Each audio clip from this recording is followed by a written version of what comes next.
Bonjour à tous, bienvenue dans le podcast Ce qu'on ne dit pas en classe, qui est un nouveau concept rattaché au journal de l'esprit lycéen. À travers les épisodes, nous aborderons plusieurs sujets qui touchent particulièrement les jeunes et dont on ne parle pas forcément. Pour ce premier épisode, on va aborder le sujet de l'anxiété et du stress, sujet qui nous concerne tous, notamment dans le milieu scolaire. Pour aujourd'hui, je suis en compagnie de Lilia et Emma. Bonjour les filles. Bonjour. Bonjour. Alors pour vous déjà, c'est quoi le stress ? Alors pour moi, le stress c'est surtout lié à la pression scolaire. Par exemple les notes et surtout les examens comme le bac. C'est très stressant parce qu'on doit toujours être au top et quand même avoir notre vie extérieur, privée et tout.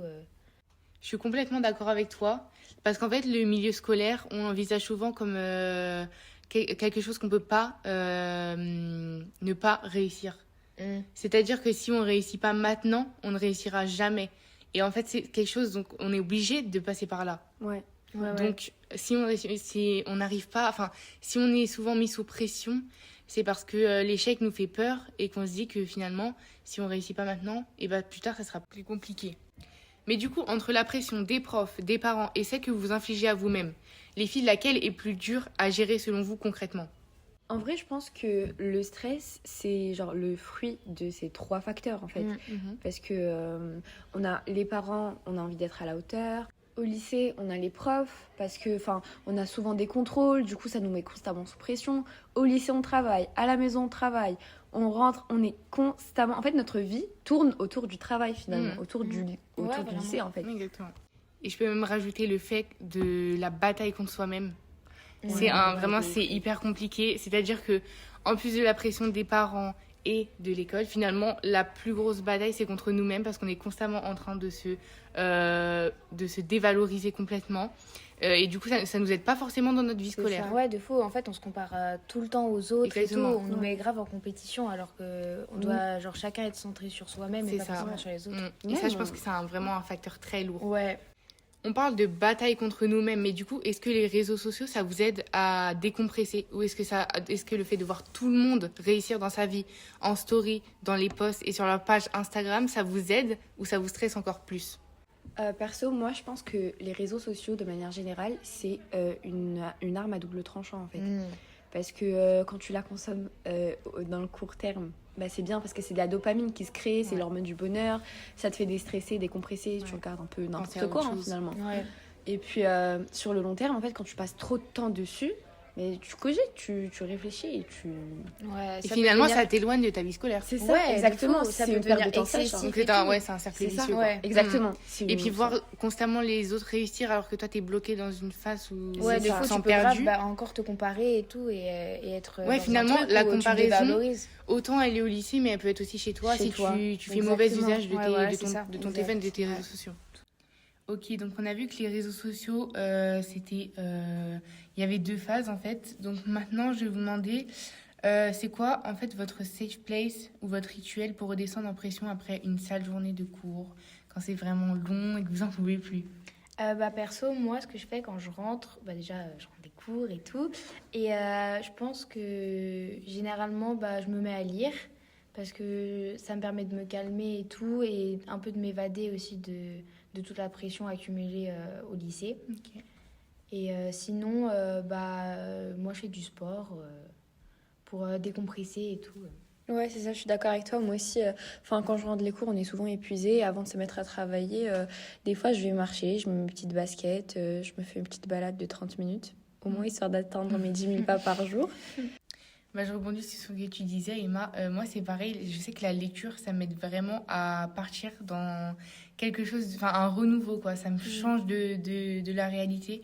Et c'est vraiment important que chaque personne trouve sa safe place propre à lui. C'est vrai, parce que c'est très important de couper un peu des études, du stress, de faire un break. Ouais. Parce que, sinon, on s'en sort pas, quoi. Pour gérer, pour savoir, et trouver un équilibre, en fait... entre la vie scolaire et la vie privée. Ouais, parce qu'en fait, on est tout le temps au lycée. Et trouver quelque chose à l'extérieur qui permet de nous évader un peu de ça, ça va vraiment permettre un équilibre et de garder le plus possible un équilibre. Et au-delà de trouver une safe place chez soi ou à l'extérieur, est-ce que vous avez, vous, des conseils pour les personnes sur le moment, à l'école, qui sont en pleine panique, etc. Donc moi franchement un conseil que je pourrais donner ça serait vraiment d'en parler, de parler aux gens, de pas rester seul, surtout de ne pas s'isoler quand on se sent pas bien et quand ça va pas, de parler à n'importe qui, quelqu'un avec qui on se sent à l'aise, que ce soit un prof, nos parents, nos amis, peu importe, mais il faut surtout pas garder dans son cœur et rester seul. Et parce qu'on rumine et on pense constamment à ce qui nous met mal et voilà. Et ça amplifie le symptôme. C'est ça, oui. Et puis surtout se dire que, par exemple, si t'angoisses, tu vas quand même en cours. T'as pas besoin d'être parfait en cours, mais au moins t'es là, tu suis, même si t'arrives pas trop à suivre, mais t'es là.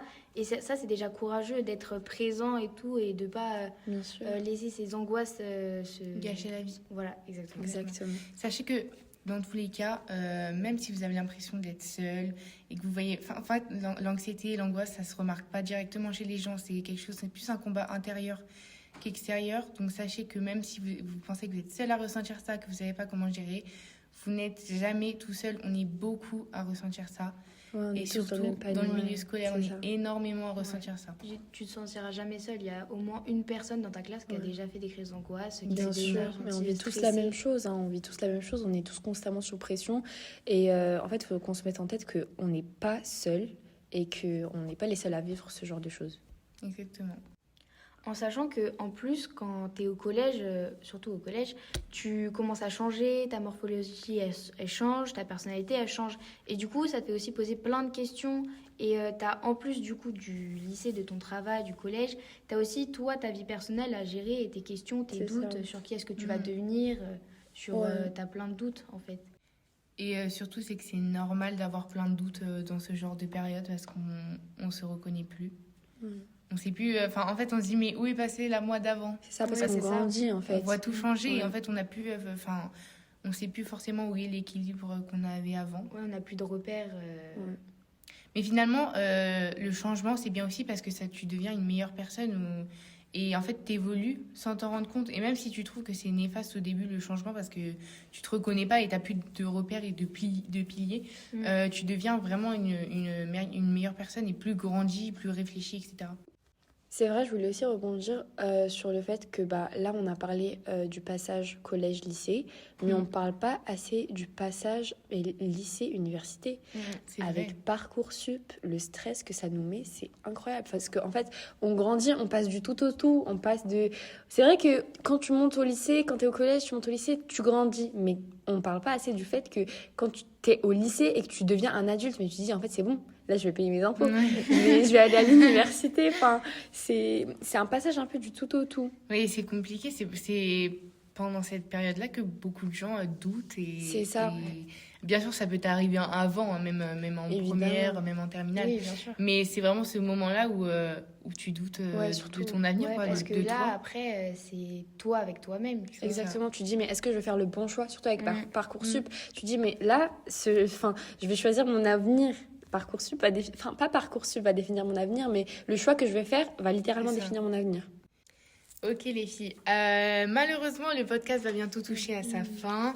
Donc en résumé, on a dit que la pression scolaire, elle existe réellement et c'est quelque chose qu'on vit tous les jours. Et qu'il faut trouver quand même des petites astuces, des petits trucs pour pallier du coup à ça. Et alléger son quotidien. Exactement. Et que stresser, c'est complètement ok. Mais oui. Et qu'on n'est pas tout seul. C'est ça. En fait, on n'est jamais seul. Et donc, c'est pour ça que on en vient à parler de ce sujet, pour que vraiment on puisse vous apporter tous les points de vue possibles. Voilà. Parce qu'en tant que lycéen, ça nous porte vraiment à cœur de vous aider au mieux possible. C'est ça, parce qu'on est vraiment bien placé pour parler de ça, étant donné que notre podcast, il est dirigé que par des lycéens. C'est ça. Et qu'on n'a pas forcément toutes les réponses, mais on est là pour vous accompagner au mieux et réfléchir avec vous sur des sujets qu'on n'aborde pas forcément dans la vie de tous les jours. C'est exactement ça. Mais en tout cas, merci d'avoir passé ce moment avec nous. On espère que ça vous a fait du bien. En attendant, prenez soin de vous et on se retrouve très vite pour un prochain épisode. À bientôt. Au revoir.